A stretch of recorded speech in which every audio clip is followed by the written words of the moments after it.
So today I'm going to discuss a very popular book which in my opinion is very overhyped, and that is The Secret Garden by Frances Hodgson Burnett.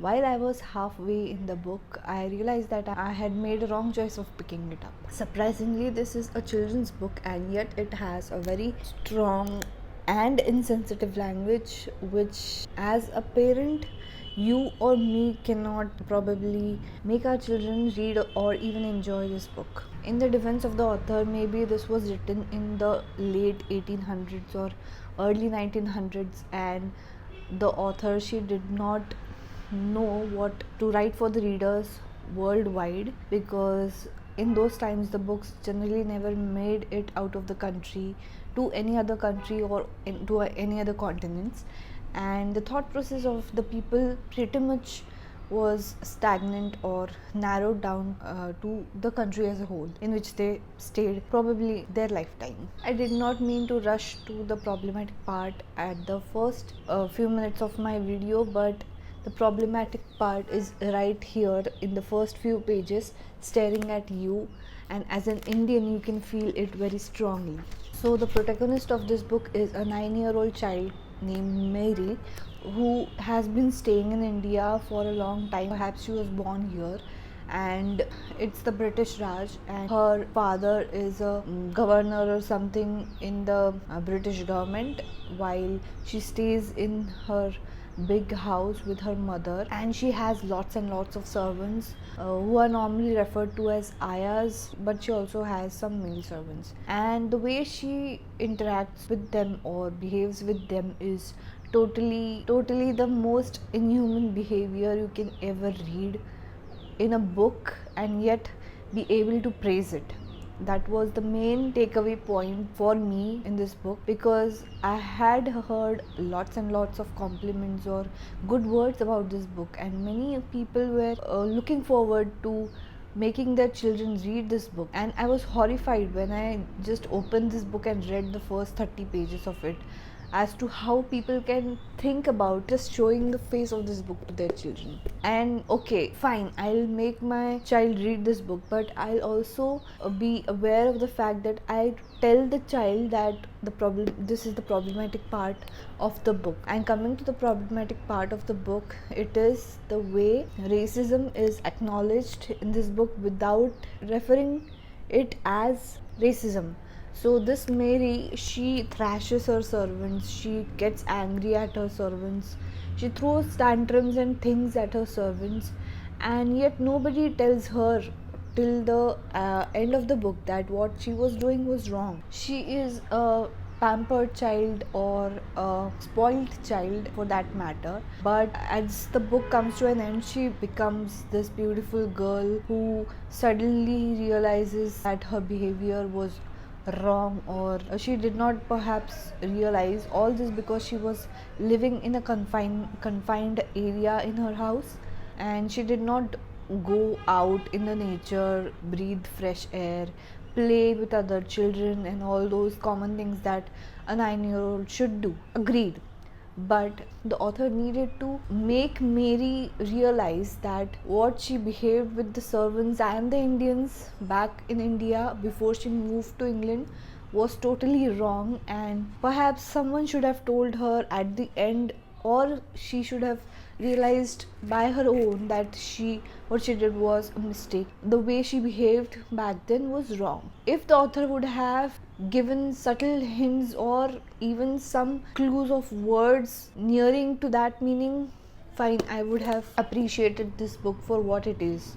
But suddenly when Mary becomes this beautiful girl who socializes with other people in a well behaved manner and becomes a normal child without realizing that her earlier behavior was wrong. That is the only problem I have with this book, and that problem itself is a big one. Another thing which I found very problematic in this book is the references of the people surrounding each other is done. For example, there is a boy after the middle third of the book where the boy has the same problem as Mary had earlier in India. That is, he is confined to his room. He is not allowed to go out and get some fresh air because he has some ailment or a disease which no one has probably diagnosed it yet, not even his doctor, but he is to be confined to his room, and if he goes out or mingles with other children or people, he'll get sick and he'll die. Okay, that's the problem of the child. But when you tell the child straightforward that if you do this you'll die, if you do that you'll die, you are a hunchback, and all those sorts of direct things, then a 10-year-old boy, imagine a 10-year-old boy facing all these words from his own servants in his own house, and yet be able to live with it. Okay, he's rich, he throws tantrums at his servants, and he is bossy.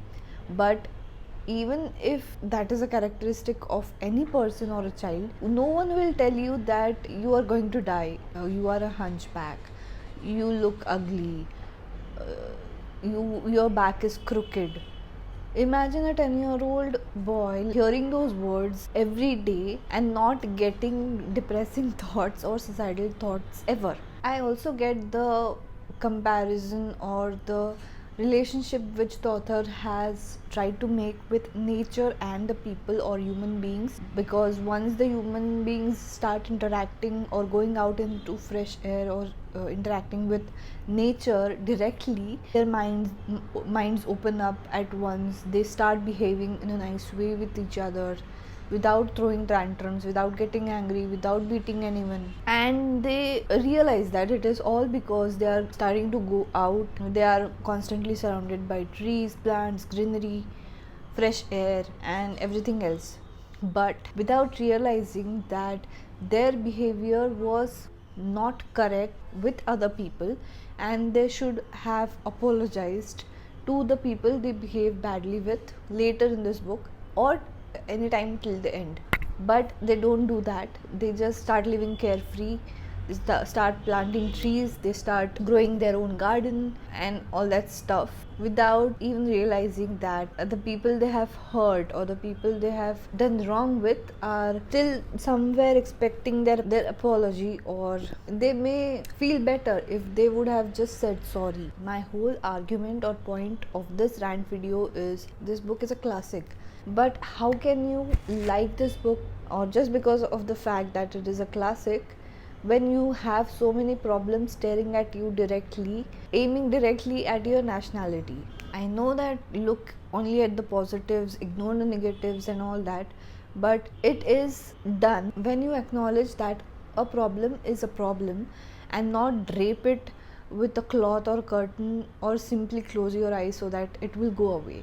No, maybe the people who review this book might not have any problem or might just ignore the problem, but if the nationality referred to in this book would have been other than India, I'm sure that probably everyone in the world would have a problem with it. And not just a problem, they would have made sure that the book is banned unless it is re-edited or modified in some way or the other. So I have given only 2 stars on Goodreads for its unracist description of the nature, which the author has done very well, and I appreciate the author for the same. So I'll just read out one passage from this book to you so that you can understand the words or the text to which I am constantly referring to for the past few minutes. So here it is. One day, it was a terribly hot morning. Mary had turned 9 and woke up feeling rather angry. Her anger increased when she saw that the servant who stood by her bed was not her ayah. "Why have you come here? Where is my ayah?" Mary asked the stranger and demanded that her ayah be sent to her. The scared woman stuttered that the ayah had been unable to come, and Mary immediately flew into a rage, beating and kicking her. But the woman kept repeating that the ayah could not come to Missy Sahab anymore. This passage is in reference to the boy who had a certain back ailment or a mental problem, which I was referring to earlier in this video. This is the passage in reference to that. The doctors thought Mr. Craven would have to be put in an asylum, Martha informed Mary. He kept raving that Colin would be a hunchback like him and was better off dead. Then this is the passage where the boy is referred to as a cripple by his own servant who hasn't seen him in years, and suddenly he comes out of the house and he meets that servant. So his reaction, Ben the servant said in a quivering voice, "You have got your mother's eyes, but how did you get here? You are the poor crippled boy." And another passage in this book, I'm paraphrasing the whole text, but um, when Mary arrives from India to England to stay at her cousin's house, the servants there first look at her, and the initial reaction which they give is, "You are an ugly yellow child, perhaps because you have come from India." That is the whole paragraph. I don't remember the exact words, and uh, I'm not able to find the exact page in this book passage someone meant that. So that's it from me today. I'll see you in the next video. Bye bye.